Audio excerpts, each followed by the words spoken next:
Freaks and peeps, what's up? It's the Irish Coffee and Donuts Show. It's 1:02 p.m. Eastern Time on Sunday, November 11th. Live from Boston. Are we going to do the whole thing in Boston? I hope not. Okay, good. Never mind. Actually, we're not live from Boston.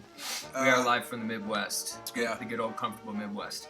Happy Veterans Day. If anybody out there in the armed forces, go thank a veteran. You got the ability to speak in English here on the podcast instead of German or Russian or anything else. Yep, so. we appreciate it. I've been flying the Notre Dame flag on the house for the better part of this undefeated stretch here, and I thought if there's ever a day to pull it down for the old Stars and Stripes, it was today. So agreed. Happy Veterans Day. Good deal. All right. Well, here's loosely the format today. We're going to run through a little bit of BC. Then we're going to tack a letter on there and jump into a little BCS. And then we'll get into a little Wake Forest preview. But for now, let's jump back to last night, 8 o'clock kickoff. Everything set up well for Notre Dame. You know, on the road, we play well on the road. At night, we play well at night. We got a 2-7, cupcake team, if you will. Boston cream pie there. So what do you think? I think that, first of all, I do feel like Boston College kind of brings it against Notre Dame. I think it's a little bit separate than what we've talked about in the past. You know, do teams bring their best effort at Notre Dame? Yeah, maybe not. But there's obviously some sibling rivalry kind of stuff. It depends on how far you want to take that with Boston College. But they seem to play up. Probably one of the better chances for them to get any sort of exposure being on ABC at 8 o'clock. But I think the biggest thing with this game was obviously it was just a run-of-the-mill kind of game, which was totally fine. After beating Oklahoma, which the game was comfortable, but it was a stressful thing going into with how good Oklahoma was. And then obviously last week's, cluster of heart attacks. It's nice to just have a game where everything seemed to be falling into place. Now that we're really looking at what's going to happen in the BCS, would it be nicer to have a bigger margin of victory? Yeah, of course it would. But again, it just felt like a solid game. Notre Dame kind of did all the things that they have done this year to win games. It certainly wasn't a highly polished victory. We saw the ball hitting the turf a few times.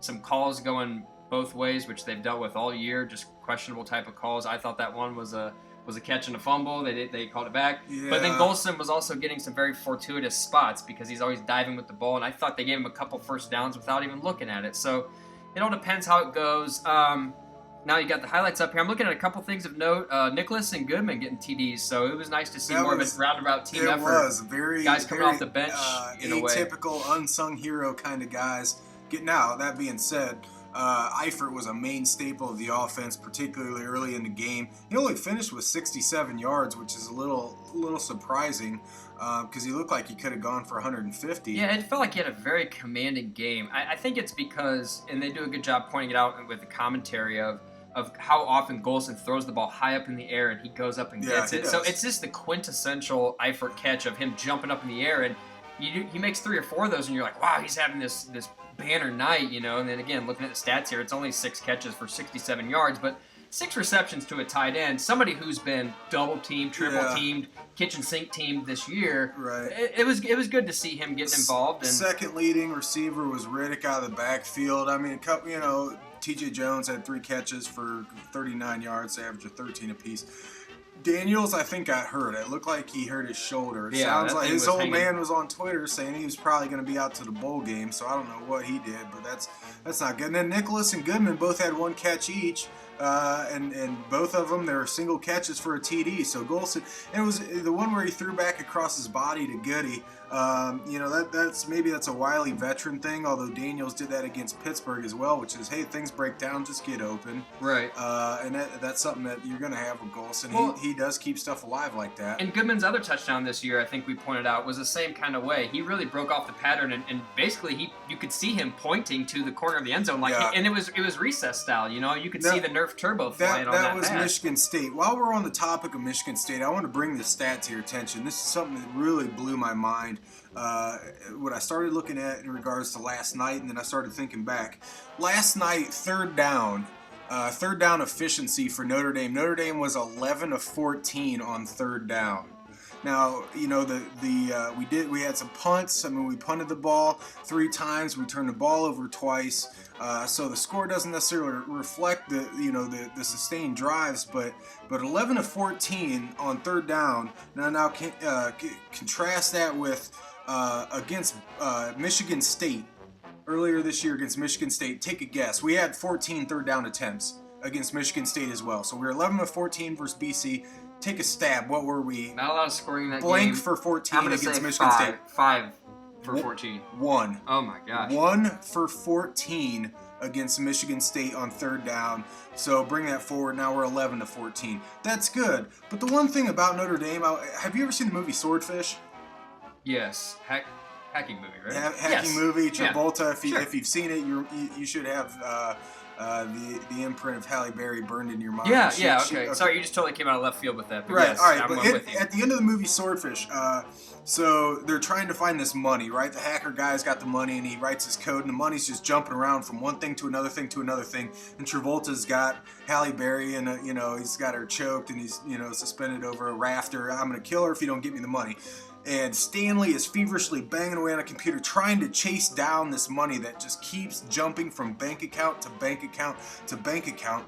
And that's how I feel like Notre Dame's problems are this year. It's not one blatant thing, but it seems to me like every game there's just this one thing that just keeps jumping around. It's something different every time. It used to be third downs, now it's not. It wasn't turnovers, now it is. We have yet. Why can't we get this complete game where there's not some issue that just jumps into the scene for that particular game? Do you see that? I do see that. I think that's a long way around for the analogy, and you kind of I didn't really get much beyond Halle Berry. All right, good. But the point, I totally agree. But again, we're doing a podcast where we're analyzing, and a lot of people that watch Notre Dame are probably doing the same thing. I think that you can. I totally agree with what you're saying. There's been games where it's like everything worked great, but we turned the ball over. Everything worked great, but we, the kicking game, just stupid little things where it's like we haven't had this complete game. However, at the end of the day, when you look at the symphony that a complete football game would be, it's extremely difficult, A, and B, it's just not required. Notre Dame has won all their games. It's not required, but I do agree. It's nice. It would be really nice to have everything lined up personally. Last night for me it was the turnovers. The game looked fine for me, but they're putting the ball on the ground, and that was an issue. I just wonder if this team ever finally gets it to where they can nail down that jumping problem that keeps popping up or whatever it is. It very rarely is it the same thing, although turnovers based on previous past is one of them. But I think, with some preparation, maybe before a bowl game with a couple weeks, if they can just nail it down where they don't have that random thing pop in to the scene for that game, they're going to be a tough team to beat, man. Yeah. Well, and I think, too, some of that might be because they had to adjust. I mean, we've seen Golson in games passing a little bit more than he had to. We're looking at 24 attempts. That getting up there for him, it's not a lot. It's not a ton. He's passed way more in a game before. This was his second consecutive game, and he's only had 2 in his career as far as I know, but this is the second consecutive game of 200-plus yards passing. So he's running the ball more. He's getting more carries, scrambling, but it's also a lot of those running yards are because of busted up pass plays. It does appear that they're opening up a little bit more on the offense. Well, and maybe what I mean to say is that the good part about the problem that you're describing is that Notre Dame is good enough that you can have that one thing moving around, and you can keep. You can keep working on the Rubik's Cube. In the past, with the coach of that shall not be named, there were 3 or 4 things like that, and you can't survive that. No, that's fine. Right? That's fine, but that one thing popping up against Pittsburgh or that one thing popping up against Boston College is a big difference than that one thing popping up in a BCS game. Yeah, let's be honest. I agree. You can't turn the ball over 2 times in a BCS game or go 1 for 14 on third down or whatever the fluke thing is for that week. You just can't have it. Yeah, that's very true. You do need everything to come together, especially in that type of final game, if you're talking anything about BCS or national championship. But the good news is that's always kind of the illusion of football, is that you could have this perfect game, Yeah, I mean, true. if I watched a little bit of Alabama when they played LSU, and I watched a fair amount of Alabama losing to Texas A&M.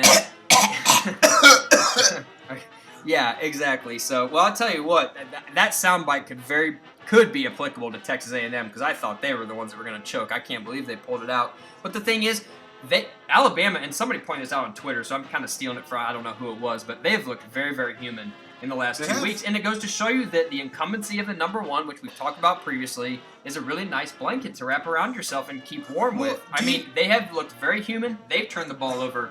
their quarterback had the one bomb to keep him in it, but I'm telling you, that guy doesn't have a ton of arm strength. I just don't see it. I don't think this is the way it's going to go down, but just for conversation's sake, let's say that Oregon and Kansas State are in the title game, and Notre Dame is matched up against Alabama in a bowl.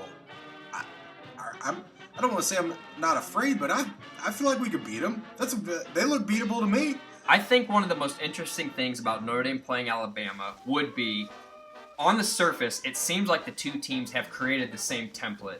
A very, very stout defense. We've seen them be 1-2 in points allowed all year long. You know, both teams have very good running backs. Now, I don't know if Lacey went down for good last night. I saw him get hurt and go out of the Alabama game. But with Lacey and Yeldon, they have two very, very good running backs, and they have some decent passing, but they haven't really banked on that. They've been kind of banking on the running and the defense. Slower tempo, less possessions, smash mouth kind of football, and it's identical to what Notre Dame is. Now, top to bottom, is Alabama probably better than Notre Dame still, talent-wise? Yeah, probably. Yeah, deeper. But it's the same template, and that's the reason why I can't even envision Notre Dame playing in Oregon, whether or not it works out. It's like it doesn't compute in your brain. You have a team that goes 100 miles an hour and has 48 possessions per game in Oregon, and then you have a team that gets you saw last night, an 8-minute drive. That's something that Oregon, like, those guys would freak out. But you know what? I mean, I wouldn't be afraid to play Oregon either, though. It's a little bit weirder of a matchup, but I was looking at their score when they played Auburn in the national title game, and I know I don't have their stats in front of me as far as how many points per game was Oregon scoring, but it can't be that far off from this year. They're notorious for putting 70 on the board, every other week, and the ones they don't is 50. But they scored 21 points against Auburn. That's not that much. Well, one of the things about Oregon as well is that they're kind of getting this little. I think they, at this point, depending on what happens today in the BCS, they're probably getting a chip on their shoulder. They really haven't had the spotlight that Notre Dame has this year. And if you got to that final game, again, all hypothetical, but if you got to that final game, think how much is equalized and neutralized by the stage, the pomp and circumstance. I mean, crazy things happen in that game. That's the thing. So anybody has a chance. Well, if you get there, we haven't seen a blowout, I don't think, and in a few years. I'm talking about completely unmatched. One team didn't belong there. If Stanford can score, and that's a big if, I feel like they have a very decent shot at beating Oregon. Listen to these stats on Stanford. Number 1 in rushing defense. Oregon's rushing, they're number 3 in the country with like 325 yards a game rushing. Stanford's number 1 in rushing defense. They're number 1 in sacks. They're 12th in scoring defense, and they're 3rd in third down defense. You remember they got a decent D-line. I think Stanford. And not only that, let's go with the intangible about Stanford. I mean, what's the story? They are even better than Boston College at ruining somebody else's party. Yeah, Stanford has no problem with that. They obviously had USC's number for the past 4 years, but there are some other big games where Stanford just said, "Hey, it's time for us to kind of make a name for ourselves." They're an upset special type of team. That's the best team you could ever hope for, playing against somebody that you wanted to lose.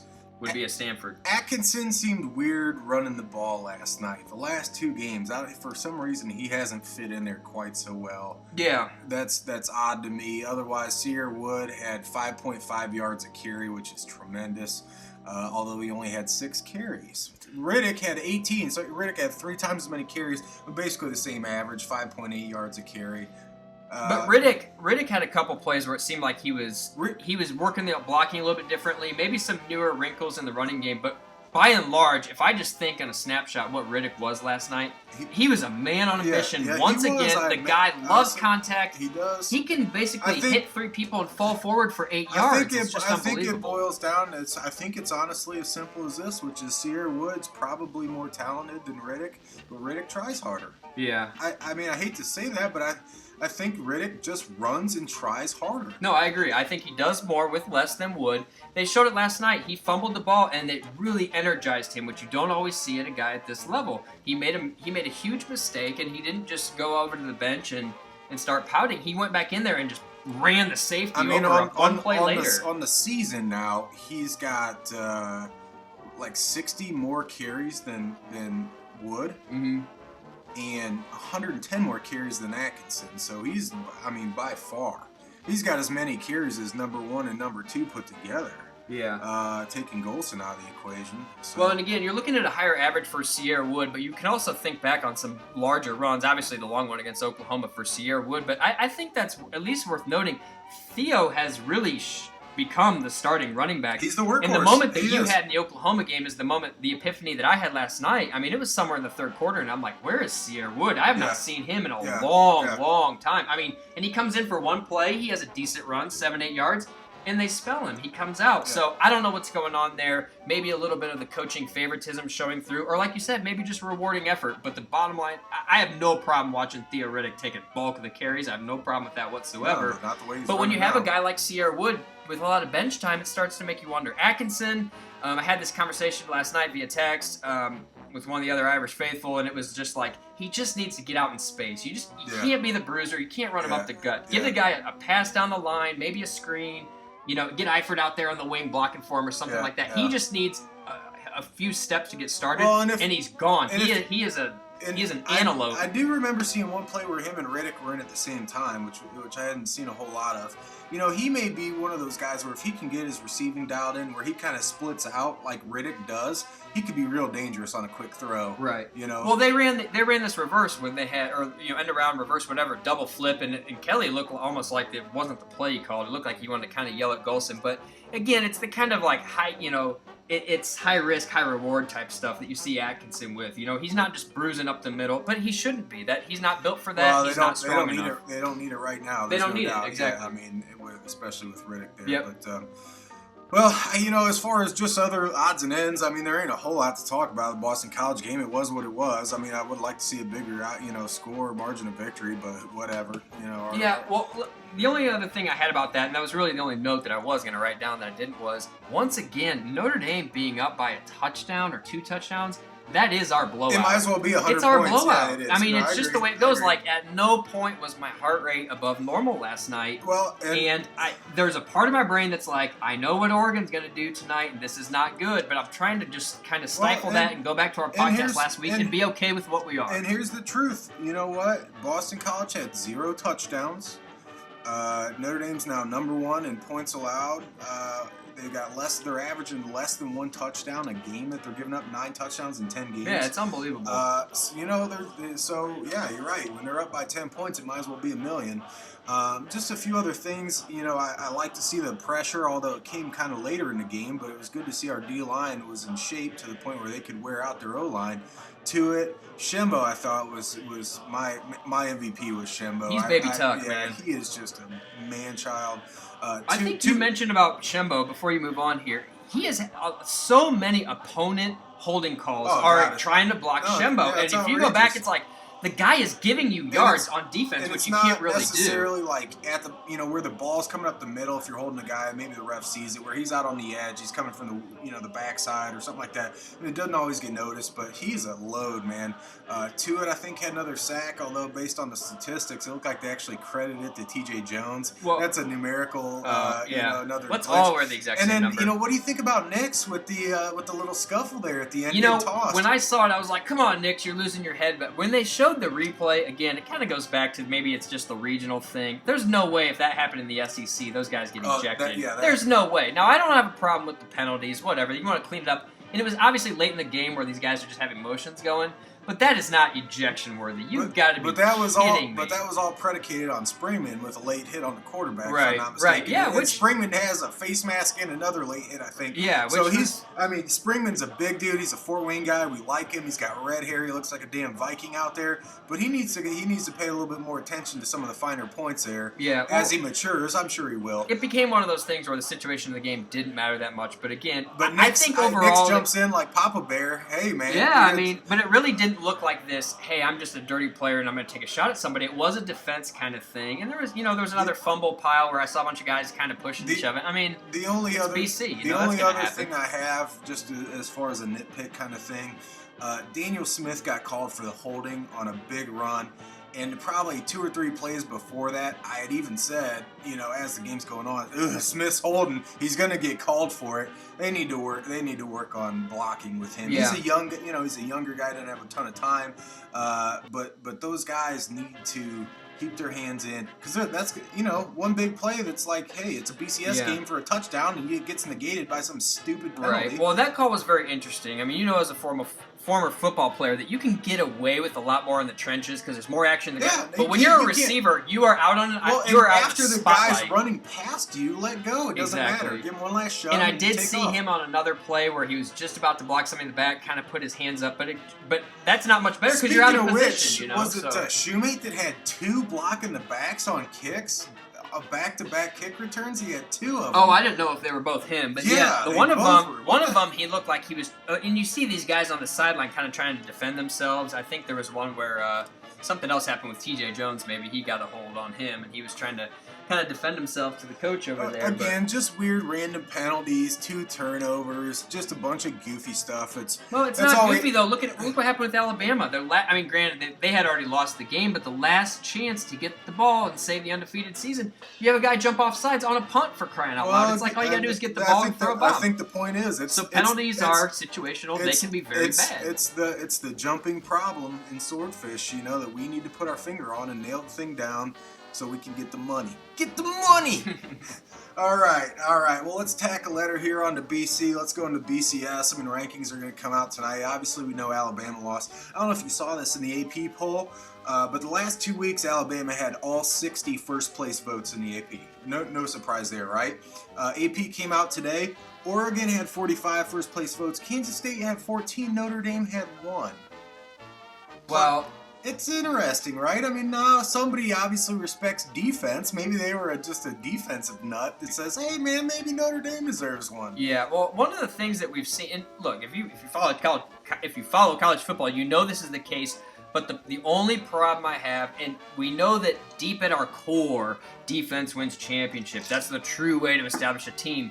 But this whole system is predicated upon offensive firepower and showmanship, and that's what's starting to irk me a little bit. I don't know if you're still in the same happy place as last week's podcast, but I'm starting to get real nervous because defense, it just doesn't win you style points. And I know what you're putting on Twitter. I get that. Style points are for the homecoming dance, but here's the thing. The BCS is a homecoming dance. You have to at least acknowledge that. You look at K-State, you got Klein running all over the field, showing the highlights. It's like, who cares? People want Notre Dame to have a big offensive name, and they really don't. Everybody's... Who is the best offensive player on Notre Dame? That's a question you could think about for a while. Tyler Eifert. It is Tyler Eifert, but he doesn't have the stats to back it up because of how much coverage he draws this year. So when you start to say, Sierra Wood, Theo Riddick, Golson, Eifert, Jones. They're all stars and standouts to Notre Dame fans. It's a next man in effort. The average person outside looking in doesn't know. They know that Mel Kiper said Eifert's good, and that's probably it. But you see, if you're on the out, this is starting to happen. This is starting to become, for me, a little bit of a nightmare. They're winning games by 13 points. But they do know Manti Te'o. They do, but it's still... And I'm not discrediting Manti Te'o at all, but it's still kind of this emotional pick. He's a defensive guy. Well, if he makes it to New York, it's already a success. He's not really a viable candidate, They're still talking about McCarron last night for the Heisman, and granted it's Danielson and I wonder if he cried last night. Lundquist, but I don't know. He had to have. I don't know how you don't. I would have been crying if I threw that pick. That's more cry-worthy than winning the game, if you ask me. But no, look, Well, let's ask you. Last week I was trying to be agreeable. I was trying to just be nice, but I feel like there's time for a little bit more back and forth and vitriol, if nothing else, in this podcast. I feel like this is going to go badly, and I think there's going to be 3 undefeated teams potentially, and Notre Dame will be the out looking in, and I think that's really going to bother me. Not because I think they're better than the other 2 teams, because the system is flawed. That's what's going to bother me. It's going to drive me nuts. Had they not instituted the playoff, then it becomes a big catalyst for the discussion. But the discussion's already happened. They know the BCS is flawed. They've already taken some steps to correct it. There's so many people out there that would love nothing more than to see Notre Dame be the one that gets shut out. Yeah? I hate Notre Dame. I want nothing more than Notre Dame to be undefeated and be the one that gets snubbed. Fine. Live a life of hate. I don't care. That's not how I choose to live my life. But if that's how you want to be, that's so be it. People want to knock down the guy at the top of the hill.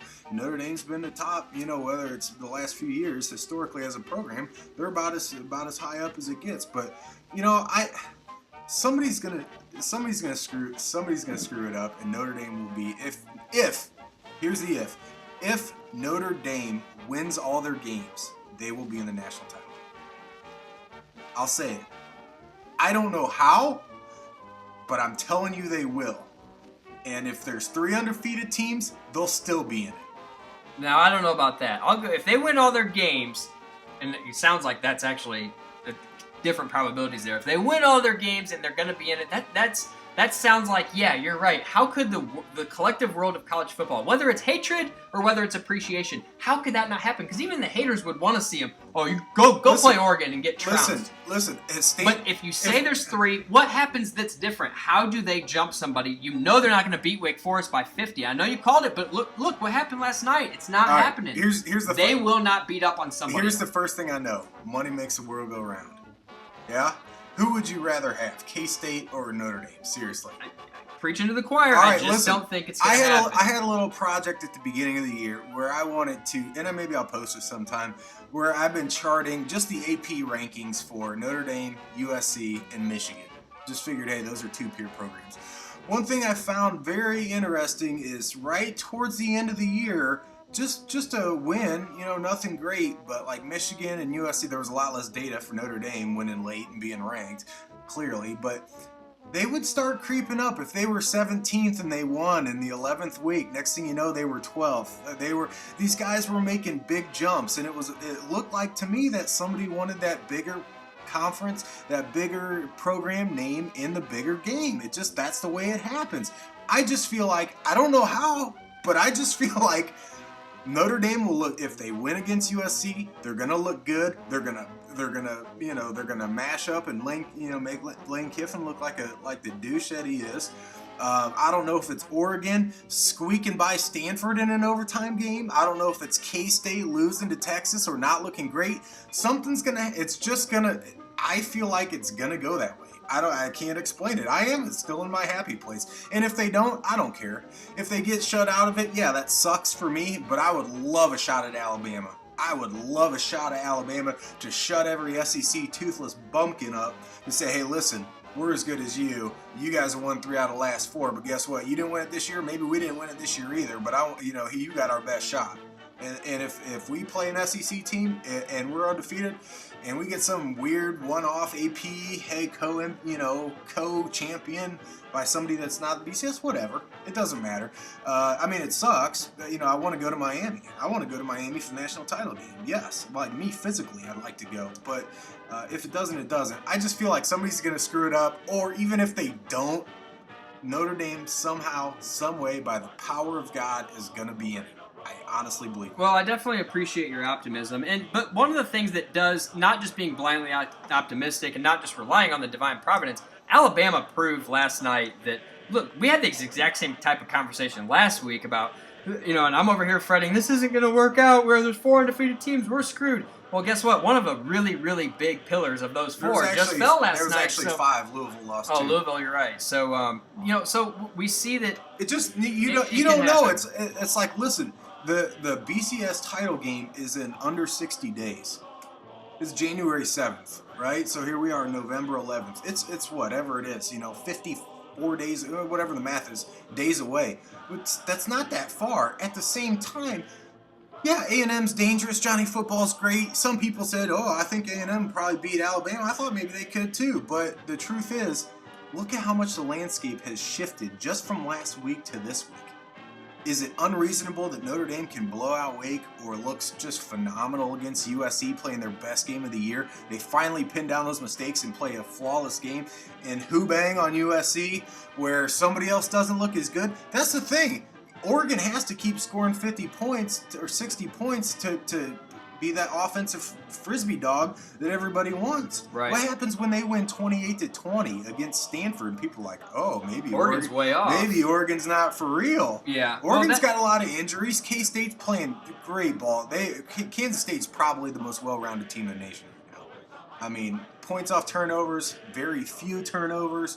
Statistically, offensively, and defensively, K-State's probably the best team. I agree, and you know what? I'll be honest here. I'm going to give them some credit. If I was a Kansas State fan and my team wasn't number 1, I think I would be upset saying, "Well, this is a pedigree thing. We don't have the history. We don't have the pedigree." They're going to have. They have a very good gripe. So they're going to have that argument on their hands. If they very well may. But I just, in my heart of hearts, don't believe that the voters, that the money men, that the conference, conference or the bowl championship people, they're not going to let Notre Dame slip by. It just is not going to happen. Well, I'd love to believe that, and history would kind of back you up on that, I would think. My only big concern here is that for some reason, it's like we can do whatever we want this year. It's like some sort of senioritis for the BCS, because next year we've got it all figured out for real with the tournament, so stupid stuff can happen this year.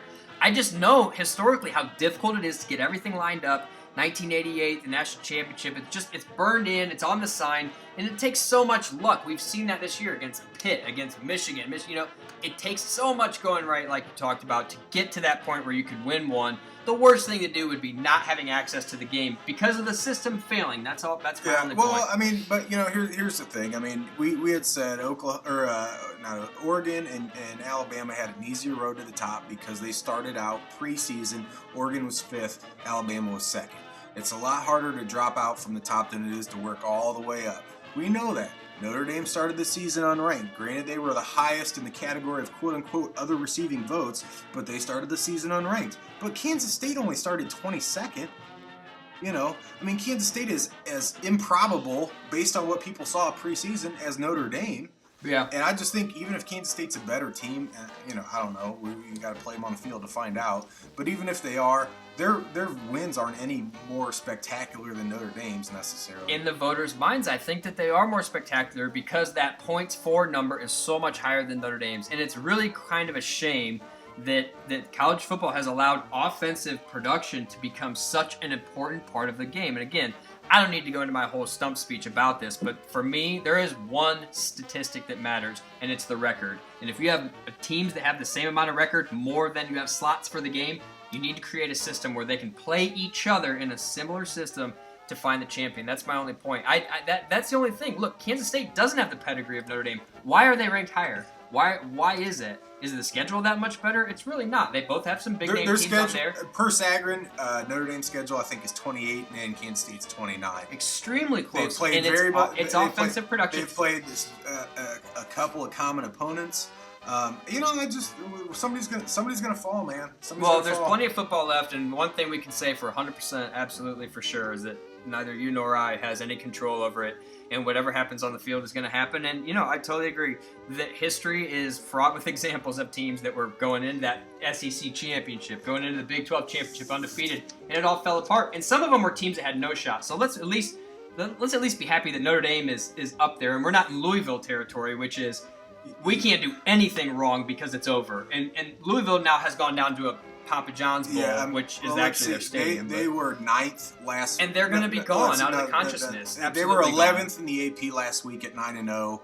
This week they are 12th. They don't really.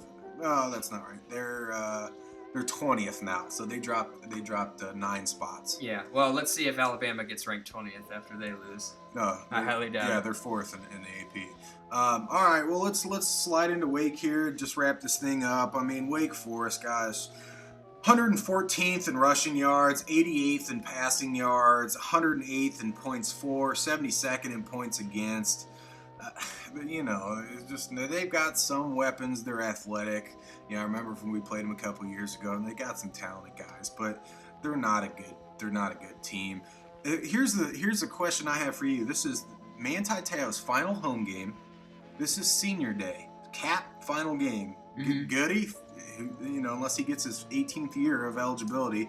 Goody's last game. A lot of these guys, it's going to be the last game. Riddick, Eifert, all these guys. No, Eifert actually has another year, but he ain't coming back. He's probably going to be in that. He's not coming back. I think he'll be out there with his parents, from what I would assume. Right. So, UConn, Syracuse. I know where you're going with this. And you think everything stacks up like, man, it's senior day. We ought to just romp on these people, but we've had some real shitfest games. I'm gonna go on senior day. Which one plays out? I'll go 2 directions. One, I think it's gonna play out more positively. I think everybody's gonna have a big game because I think this crowd finally owes it to the team to pull them through and stay at a frenetic pace throughout the game. The other thing in those other games was the season was already kind of shelved in a couple of those years with Weiss, and we saw a lot of personnel things happening that were throwing bones to seniors. And you know what?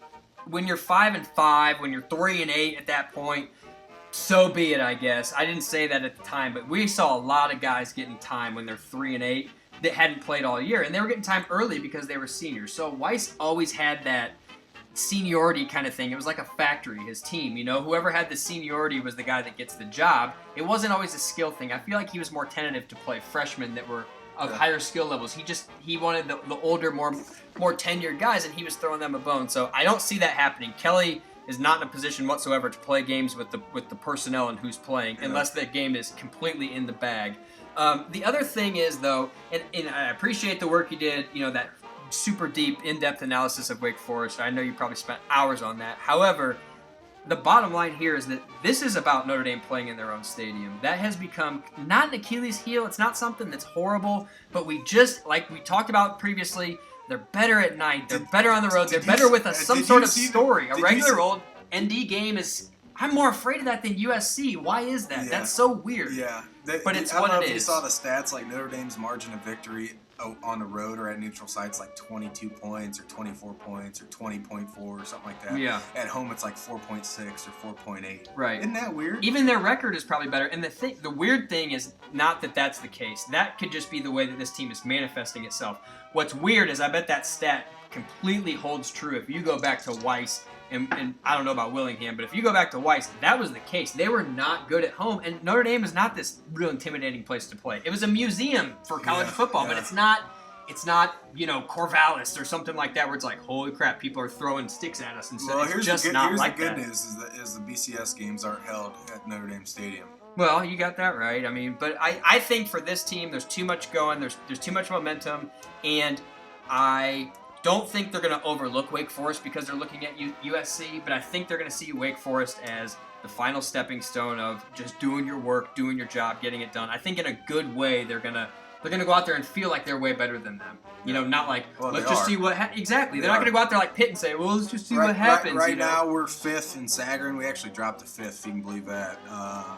But Wake Forest is 122nd. Right. So as far as I can remember, this is the largest spread per Sagarin of any team we played this year. Yeah, and I mean, after the Oklahoma game, they mentioned it last night, they kind of had the big game hangover. You spend a ton of energy, a ton of emotion playing against Oklahoma. You make the long trip, and then you come home, and all of a sudden next week it's like you're turning your nose up at Pitt. It's hard to get yourself, excited. Well, for there's that. no big game hangover But after BC. Yeah, exactly. We didn't kill a lot of emotion. We went out there, got our work done. It was more like putting 40 hours in and punching the time clock. So I think they can come back and at least do the same. The talent's going to be there. And maybe on senior day, maybe Manti gets super emotional and catches more than one interception. Or, I'm looking for a big game out of him just because he deserves it and everybody else deserves to just kind of have an image burnt into their mind of him just tearing it up for his last game. He's a special guy. This is a special. He's already done enough. The guy doesn't even have to play. This is a special season, and if you believe that he was put into Notre Dame's hands for a reason, he was entrusted to that program for something bigger than just happenstance, then maybe it plays out that way and he gets his true Heisman moment. They'd have to pull Golson out because you can't have 2 number 5s on the field. But Wildcat to Manti sounds all right to me. That man. could be. I don't know about Wildcat. I feel like a little bit more of a fullback situation, but I could just see him doing some up the gut stuff. Just kind of going back to which nobody even has a fullback anymore. So all right, well, if you don't have anything else, so the last thing I want to leave you with is just if a lot of people probably predicted 10-2 at the high side for this year, figuring Oklahoma and USC was a loss, whatever. Well, we got our 10 wins. I guess we could lose our next 2 games. I don't see it. But if you're sitting at home and you're scratching your head and just going back and you're thinking about it and you're like, man, I can't even believe this is the same team that we saw last year. How can this even be the same Notre Dame squad as last year? I just want to leave you with this, just to make sure that you're still on the same planet. Notre Dame ranks 116th out of 120 teams in punt return yardage. It is the same team. It is the same team. There's some continuity there. We're just playing a hell of a lot better on defense. Yeah. That's all I got. Go Irish. Go Irish.